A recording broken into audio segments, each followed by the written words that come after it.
How's it going, everyone? Welcome to another Gear Talk. That is right, we are back in black. I'm wearing black right now, so it all makes sense. I didn't go for that, that was just spontaneous. But we're here for a Gear Talk. We're here to talk about Gears of War. We do it every other Thursday at 5 p.m. And today, we're doing another tier list. So, from the last tier list, if you took from what I was saying in it, I was kind of alluding to doing Gabe's Convoy next up, but I figured since we just finished the Zeta Squad discussion series, this is the best time to go over the Zeta Squad tier list and go over the characters in it and just do a breakdown and see where everything falls. So, let's get into it. Let's see where Zeta falls in this tier list because it's interesting. It's a lot more interesting than I thought it would be. I have my list here, and I'm gonna like to see everyone else's thoughts on this one because this is gonna be a hot take list. I think the harder one I'm gonna have to do is Gabe's Convoy, but I think the most controversial is going to be this one. So let's see what we've got here. Just like before, I have everything set up just like I've had it previously. There's not as many characters this time. We've gone down from the amount we've had before to about 5. And if you're looking at everyone, I am including Jace in this. I know he was never officially a part of Zeta, but I do feel with how he does fight with them, how the story involves Jace and his relationship throughout the comics with everyone involving the members of Zeta, I feel like this actually is the right time and right place to put him in a list. The only other time I'd put him in any of the lists would be the comic series when I do that one, but I figured Jace has enough standalone, and we did do his video for the finale, we can put him in here. So, we're going to start at the very bottom, work our way up just like before, and surprise, surprise, I don't really have anyone who falls into the low tier. As far as I did when I went through all the videos, did the discussion series, I didn't really see anyone who deserved the placement of low with all the characters we have. For instance, like let's take what we're going to be touching on with these characters that we have here. Like we have like Jace, Kim, Valera, Barrick, Ty, all of them. When we look at it, it really is the idea of like none of them really fall into the case of like under the level of a standard gear or below that or falling into low. We don't really have any of that. The lowest I have, which will be the first character we're going to tackle in mid, is actually Valera. So with Alicia Valera, I saw it as we never got enough of her to really put it into perspective what we're dealing with. Now, she's got a badass scar going over her eyebrow. It seems she knows exactly what she's doing, but I never got enough to really guesstimate her level. So by just what we saw, how her life ended, and how she talks to everyone, I honestly always got that feeling of like she's around the same level as your standard COG soldier. I don't really see a reason why I would put her anywhere above or below. The best argument I could really find for above is like she's got some scars. The wiki sees she's like a recon soldier, but I don't have anything I ever came across with her that really puts her anywhere else. So I don't have a lot to cover with her for this list because we never got a lot of her in general. Compared to a lot of the other female COG soldiers we get,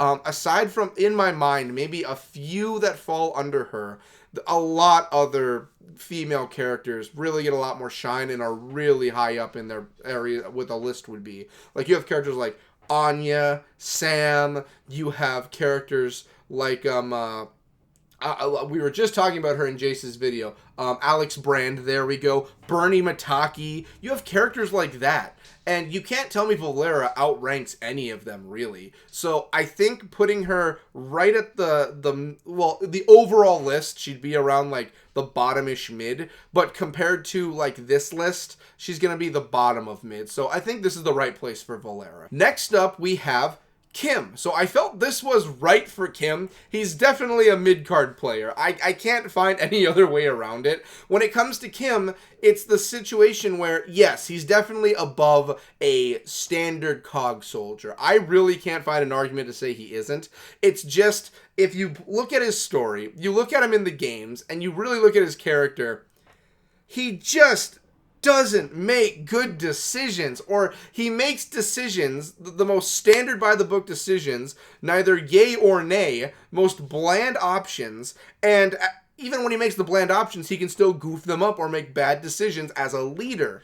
Like when it came to, yes, his heart was in the right place during the situation with Alima, but he's disobeying orders. Like, you have to get out of here. We don't have a lot of options. You're going in solo. You're the last teams here. He went in no backup. After the whole situation where Valera is killed by Rom, he runs in against Rom on a one-on-one after seeing and noticing Valera, got killed on a one-on-one against Rom. Yes, he is a bit higher in the ranks and he leads his squad. That's why I kind of have him higher. But Kim never struck me as this guy is like the creme de la creme in the higher echelon with everyone else. I've never once gotten that feeling about Kim. It's never once hit my mind that he's one of the, he sits on the pillar with everyone else. He's up there with Marcus. He's up there with other big characters. Like, let's say, I'm trying to think of other ones that aren't on here so I don't spoil anything for where they fall. But like Dom, like Delta. Delta's up there. You can't tell me he's on Delta's level, even though he led Delta at one point. He's not. So I feel right here in mid is kind of a good place. I just don't feel he really hits that level of high. I don't get it. I don't. Leading the charge for mid, I actually have Jace. I have Jace Stratton here. So I felt Jace was a very good choice for here. I did debate with it for a long time where he's going to fall. Jace was the hardest one to place on this list. I felt that my final placement was a good decision, but it took a lot of soul searching to decide it was here. Now, if you saw how long his video was, you know there's a lot to talk about with him. And this isn't the place to do a recap of the entire video, but we do have to talk about some of the things that places him on mid. Now, he did a lot. He's been a part of a lot. He fought with Delta a lot. He's killed a good amount of Locusts. He's smart. There's a lot he's done. So why do I not place him on the high tier? With everything he's been a part of and still being alive, the only person on this entire list who is still alive. There's a reason. So one of the reasons is that, yes, he fought for a long time. I think he had a good probably close to 7 years fighting the Locusts in general, which is good. It's very good. But it's also, he was young. He was learning a lot of the time. Towards the end of those 7 years, he had the gist of everything, and he was doing really good. But at the time, in the beginning, he's very new. He doesn't know what to do. He's fearful at times. He's afraid. And if you told me the prime Jace we're looking at, which would probably be Gears of War 3, versus a standard cog soldier, honestly, yeah, I do see him above a standard gear. I really do. And why do I not see him at the top when he's done all this other stuff throughout 3, fought with Delta, made it through the end of the war, and he's still around after the 25 years of peace? The answer is, I have to compare him. If we take him compared to a lot of the other characters, which, again, that doesn't mean like comparing him to this character like Marcus Phoenix, comparing him to Marcus, he has to be mid-period. No, you can still be in a high tier and not be as good as Marcus. But it's just, compare him, let's say, to like an Onyx Guard. I say midway through, or at least the very beginning of high tier, is Onyx Guard. That's where the Onyx Guard would be. Do you honestly see Jace as being better than an Onyx Guard soldier with everything we've been given and the descriptions we're given for the Onyx Guard? I don't see that. I can't see a reason that Jace would be above the Onyx Guard. Now, we have characters like Marcus Phoenix. I very much believe he's more than an Onyx Guard soldier. Dom, his commando training, he is above an Onyx Guard soldier. After all these years of fighting, most definitely. But Jace, like, he learned a lot of the ropes through the Locusts. And even with Zeta as a kid, he got in there, Operation Midnight, he was green. You know, you have the first comic series that comes out where he's with Marcus and they're traveling over to Montevideo. He's still green. You have all that. Now, in the books, yes, he's fighting with them and it seems he has more experience, but the timelines really don't sync up a lot. By that timeline, he is still green. You know, it's that situation of where a lot of what we get from him, he's a newbie. You know, compared to Marcus, who's fought the entire Locust War. You have Dom, entire Locust War. Baird and Cole were around the beginning of the Locust War. So you're looking at characters that have decades to, when you look at characters like Ty, like Marcus, who have been around during the Pendulum Wars, multiple decades of war. Jace isn't on that same level. Now, yes, an Onyx Guard soldier can get a few years of training and they're in the field, but they also have that specialized training you don't get anywhere else, period. And even if you're above an Onyx Guard or on that level, they will come in and script you. it just doesn't happen where I see Jace passing that. So he's very high mid-tier. He's very high up there. But I can't see him cracking that high. I just can't see it. Like I said before too, like if you had to put a gatekeeper, I rewatched the last video to make sure I kept the same format style I'm doing, and I mentioned Lizzie Carmine where she's high tier, and it's like, you gotta pass Lizzie. If I'm comparing Lizzie to Jace, I kind of gotta side with Lizzie. Like, her training kind of just puts her above and beyond anything Jace was probably trained. Yeah, he fought with Delta, but you have Clay flippin' Carmine being the one fighting alongside Lizzie and training her. I have to kind of say to myself, I don't see Jace passing. He doesn't have enough oomph to his name to really put him up there. And this is probably the biggest character I'm talking about for everything, because this was the hardest one. It was the hardest to decide, do I put him in which tier? So that's really where Jace falls, and that's the end of the mid tier. There's only 2 characters left, and we just hit high tier. So who is the first one into high tier? Who's the one that's second place to high tier? Well, we have first coming later. We have Michael Barrick makes his way into the high tier. Now, Michael's next up just because of the fact that Michael Barrick is just a phenomenon of a character. I'm not even playing favorites with Barrick. Barrick is one of my favorites, but I'm not even playing favoritism, because you have to understand, this guy was like this before joining the COG. He didn't get formal training, so you think, oh, well, why is he in high tier? He ain't even got what makes people into mid tier. You're right. You're right. By all account and logic, he should be, by statistically speaking on paper, a below mid-tier or mid-tier character. The problem is, Barrick joined the Lifeboat Initiative, which means his physique he has is what he had by when he joined. This guy was already built like this. This man was already deadly like this. This man was already kick-ass like this before the COG. And then he joined the COG, and he was given weapons, armor. The guy was not effing around at all, and then they gave him more you do not mess with. And then, to top all of that off, he gets rust lung. Now you're wondering, okay, well, he suffers an illness that should bring him down. Oh no. You need to understand Michael Barrick. You need to really grasp this man, okay? Michael Barrick, the way he died was probably the most epitome of badass ways you can die in Gears of War. I can't think of anyone else that went out more badass. Like, Dom self-sacrificing himself is pretty badass. Like, the scene is very well known. But Barrick went out in rust-lung rage, physically, with his bare hands, ripping locusts in half and holding their bodies above his head during the fight. Do you understand? Like, the locusts are genetically, body-wise, more dense and thicker and have more armoring physically than a human. And he's ripping them in half with his bare hand off Rust-Lung Rage, okay? I'm sorry. I can't in good conscience put him in mid because he's ripping locusts in half with his bare hands. And he's a competent fighter because he fought alongside Marcus Phoenix in Delta at Montevideo. And he told Marcus, it was not like he got caught off guard. He knew he was going to die. So he went out swinging. You have everything over in Alima. And he's fighting and he's doing a bang-up job. And technically him along with Zeta, they defeated Rom. They didn't kill him, but they defeated him. So he's got that on his belt. I don't know what else to tell you. I don't know. Like, he just earns high tier. I'm sorry. He's just up there.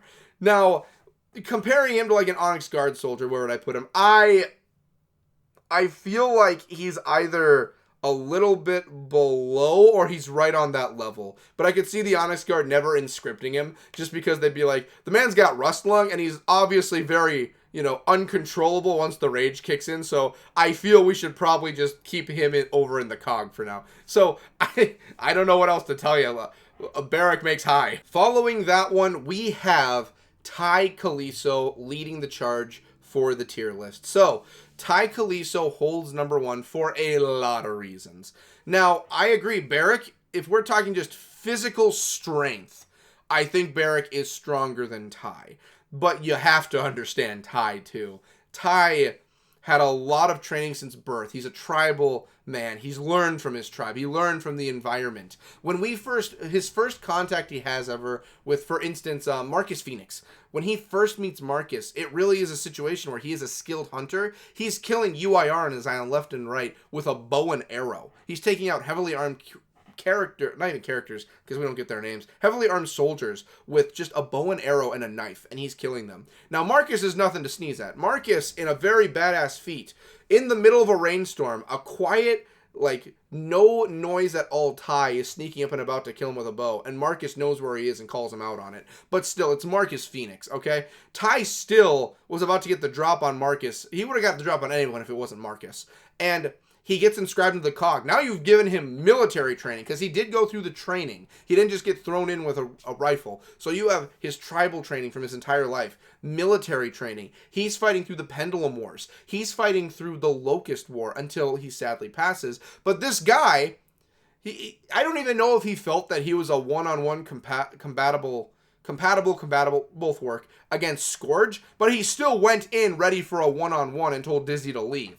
He took Scourge on in a one-on-one. There are not a lot of Gears, period, or characters that have fought antagonists one-on-one. That just doesn't really happen, and he did it, and he didn't die. He died later, but he did not die from that fight. Another thing that kind of puts him above Ty in my regard for being on a higher tier would honestly have to be the experience, because Barrick joined the Lifeboat Initiative and didn't have as much time in the military.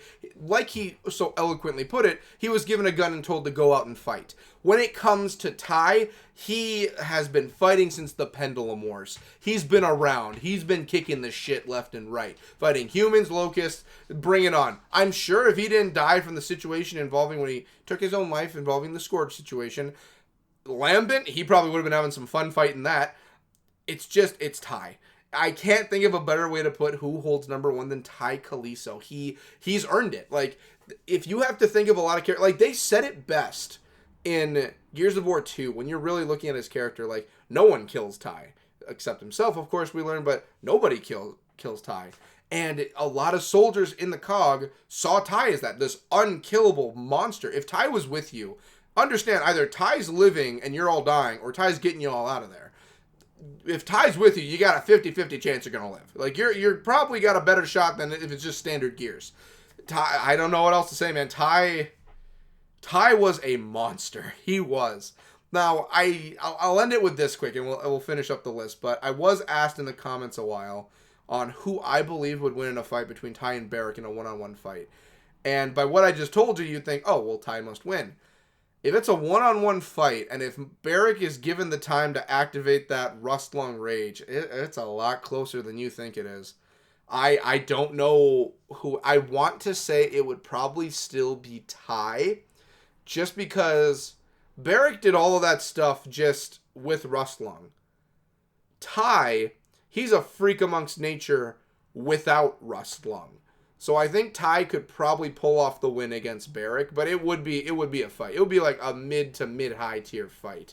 Ty would put in some work and he'd get hit a few times, but I think he could take Barrick out. But they never would. They were on Zeta together. They're best buddies. So that's going to do the list. I think that's a pretty good guesstimation of where I would put things. Like I said, the hardest was Jace, because I was bouncing around high and mid, and I really did think high tier mid would be a good place. So that's going to do it. And when I do the next tier list, it will be the Gabe's Convoy discussion series. We will cover that, because I just did this discussion series. I might as well cover it while I'm here. So, I want to thank everyone for watching, thank everyone for making this possible, and thank the patrons for making this possible. I will see you guys in the next video.